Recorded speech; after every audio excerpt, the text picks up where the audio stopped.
Hello everyone, I am Nisha Sadwani, second year MBBS student at GMC Dungarpur. Today I will be talking about drugs affecting autonomic control of eye. We have four categories of drug affecting the autonomic control of eye, that are parasympathomimetic, parasympatholytic, sympathomimetic and sympatholytic drugs. They produce their action by stimulating or blocking the receptors. These drugs produce their effect by acting on iris, ciliary muscle, ciliary body, and also by regulating the formation and outflow of aqueous humor. Parasympathetic receptors are nicotinic like NN and NM and muscarinic like M1, M2 and M3 mainly. Sympathetic receptors are alpha and beta receptors. First we will talk about iris.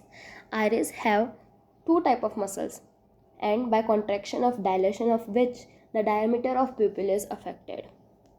Sphincter pupillae has M3 receptors, so parasympathomimetic drugs will cause their contraction and result in miosis. Parasympatholytic drugs will cause dilation of these muscles and result in mydriasis. Dilator pupillae have alpha receptors, so sympathomimetic drugs will cause their contraction and result in mydriasis, whereas sympatholytic drug will cause dilation of these muscles and result in miosis. Secondly, they show their effect on ciliary muscles. Ciliary muscles helps in accommodation of vision. They have M3 receptors, so parasympathomimetic drugs will increase their tone and parasympatholytic drugs will decrease their tone, causing paralysis, and it is also known as cycloplegia. Next is ciliary body, and it is involved in formation of aqueous humor. Receptors are present on blood vessels and epithelium. Receptor present on blood vessel are alpha 1, so sympathomimetic drugs by acting through this receptor will cause vasoconstriction, which result in reduced aqueous formation.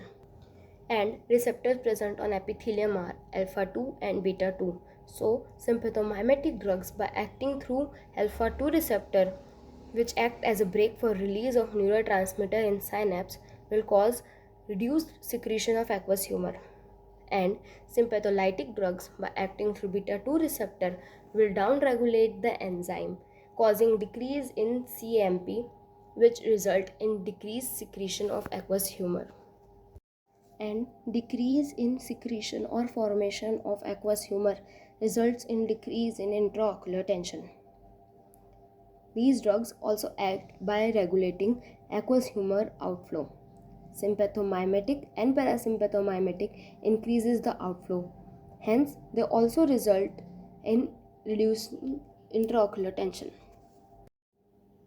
Now, the drugs and the uses. Parasympathomimetic drugs are pilocarpine, which is also the preferred myotic, and physostigmine. They are used in open angle glaucoma and angle closure glaucoma. Second, to reverse effect of mydriatics after refraction testing. Third, to prevent or to break adhesions between iris and lens or iris and cornea.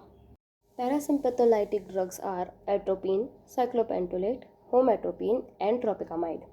They are used for refraction testing because they causes both mydriasis and cycloplegia.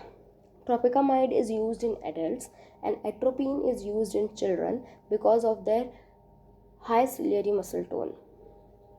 They are also used in treatment of iritis, corneal ulcer, etc. because of atropine's long lasting action and pain relieving action on cornea. Sympathomimetic drugs are phenylephrine, dipivefrin, apraclonidine, and bromonidine.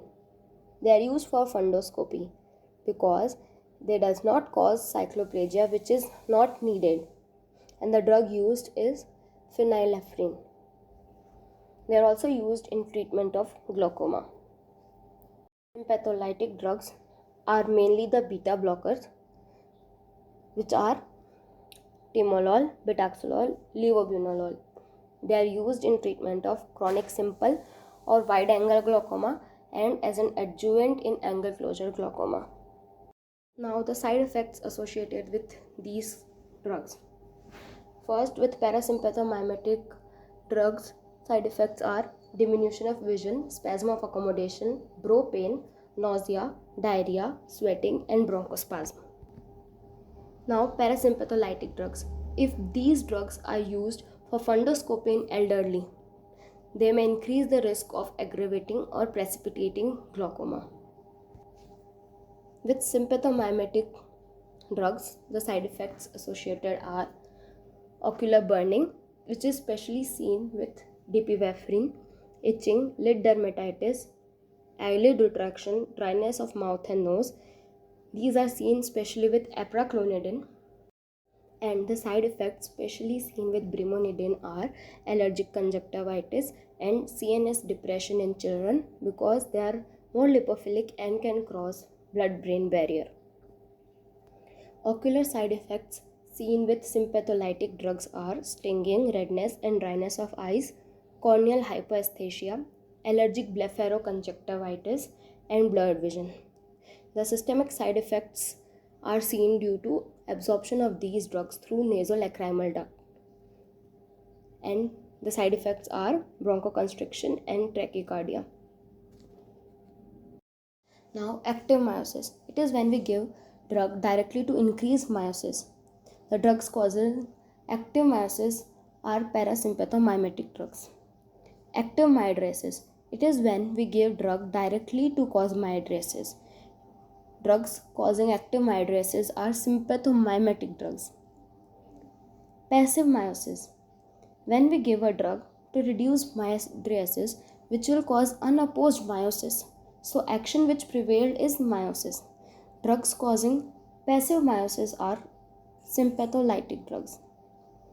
Passive mydriasis.